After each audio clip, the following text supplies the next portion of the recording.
The experience of going clubbing and the experience of being out on a dance floor and getting really high or whatever it's a definite thing that human beings need to do as a species, you know. So you've got to be able to have that space where you can just have get out clause from real life, your real problems or whatever. You know, the problems of your life, Monday to Friday, and, you know, becoming someone else for the weekend. It's a release, you know, and what we are trying to stimulate and trying to act as a catalyst to kind of, you know, give people the opportunity to have a couple of hours out of their 140 whatever hour week and, you know, to let go and have some fun. In certain ways, we are all rats in a run. So if we're given certain kind of stimuli, we're going to go in a certain way, you know. If you give us too stressful a society, then we're going to kind of, you know, freak out a bit. So it's about just getting balance, really, in everything. Balance is the thing for me. It's very hard to achieve, though.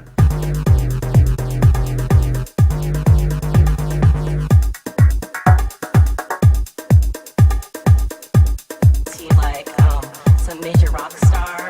Yeah. They are just the same, pop stars and DJs.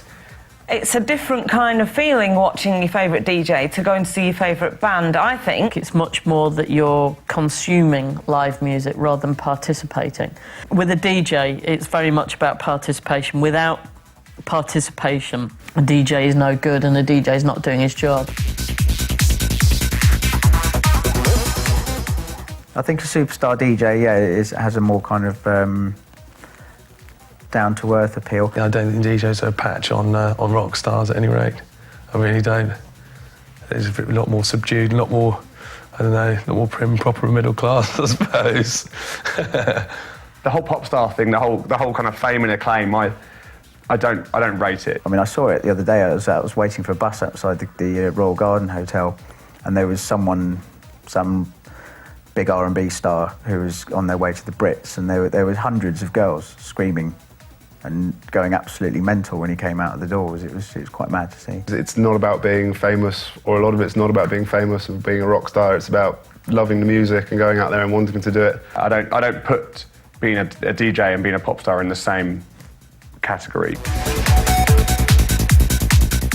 But my friends who don't understand about the scene, they just view a DJ as someone who's playing in a place, playing records, and, you know, no one actually knows who he is in the corner. He's just some guy with his head down DJing. DJing is still very much an underground thing. It's an underground cultural thing, you know. If you're into dance music, you know it and you get it. But I mean, if I spoke to anyone in my parents' generation, I don't think they'd really get it. You know, but they know what a pop star is. So I don't know if there's a sex appeal there to the same extent. I'm sure there is with some, but I don't think they're going to have. I couldn't imagine Carl Cox having, you know, millions, hundreds of screaming girls waiting outside his hotel. The lucky few are able to have that kind of incredible relationship where people are sucked into the soundscape of what they play. Now the press have built this big, massive hype of this guy who turns up and everyone's just standing directly in front of him, dancing to him, and that's where the whole hype thing for me has come from. But I'd be interested to know what the general public who don't follow dance music would view the DJ as. On the other side of the scale, if we go to a normal DJ playing in a club, then some do, some have charisma, but most of them don't. The DJ's important, but they're not more important than the dance floor. The dance floor is the star of a nightclub, not the DJ. DJing is a buzz. So many out there will do it for free. Some gets paid too much and some not enough.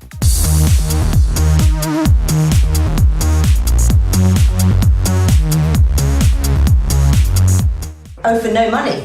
I would always play for no money. I mean, I get a buzz from entertaining people, and it is about entertaining people. I think it would only come into money, seriously, if it was to, you know, you have to give up your job for the day. I'd rather play than not play, even if it was for nothing, even if it cost me. Yeah, for sure. There's times I go out and I play for no money or a lot less than My normal fee would be because I know the crowd, I know the people who are putting the party on, I know it's going to be a good party, I know it's going to be fun, and I know they're really going to get into my music.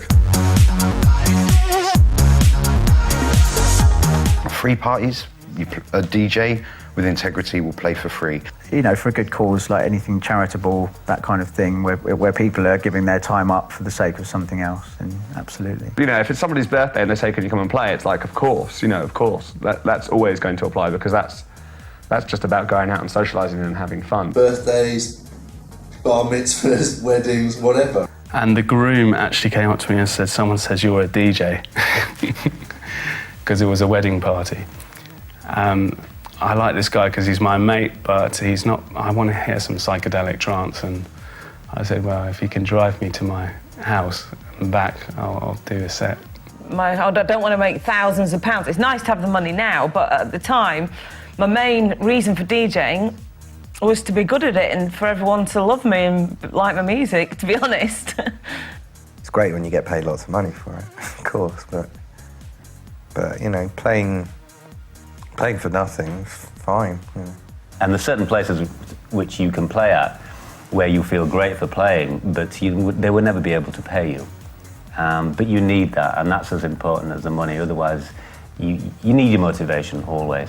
I'm convinced if I only played big events and only charged big money, I would never be able to test things out and truly know whether the tracks actually work properly. You know, the simple fact is you would do it for free because you're DJing on a beach with 2,000 people virtually in the sunshine, so that's you know, definitely that's the deciding factor.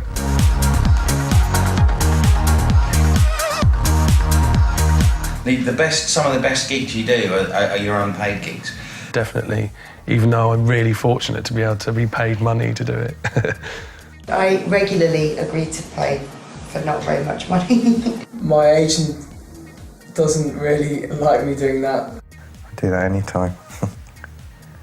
Don't tell anyone though. I don't really mind, man, you know. It sounds a bit hippie-ish to say that, but I'm kind of, you know, it's you know, money isn't everything, man. Simple as that. I really think if there weren't any nightclubs in London, people would go mad.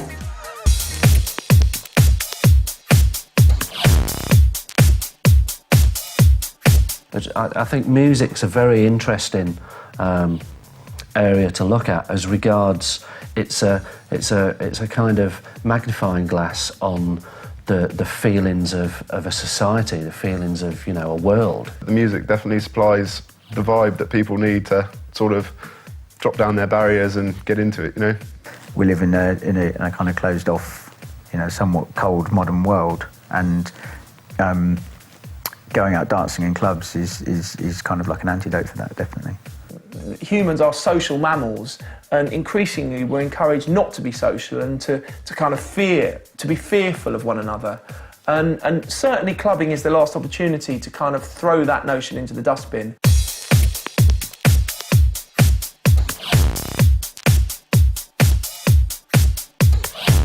You know, it's the perfect escapism, really.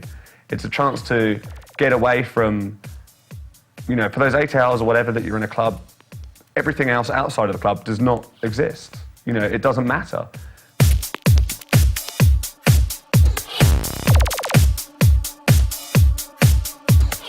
I'm from Belfast, and you know, there's a big sort of religious divide in my country, but when events are run, you know, big events, when people go to these dance events, you know, it doesn't matter what religion you are, everyone's together, there's no fighting, there's no talk of religion, everyone's together, and that's the thing about the dance scene I like, the way it brings people together. Strangers become friends like that. It's a very unifying bond. It's a very basic thing that people sometimes need a good excuse to gather together, and music is a great excuse to gather together.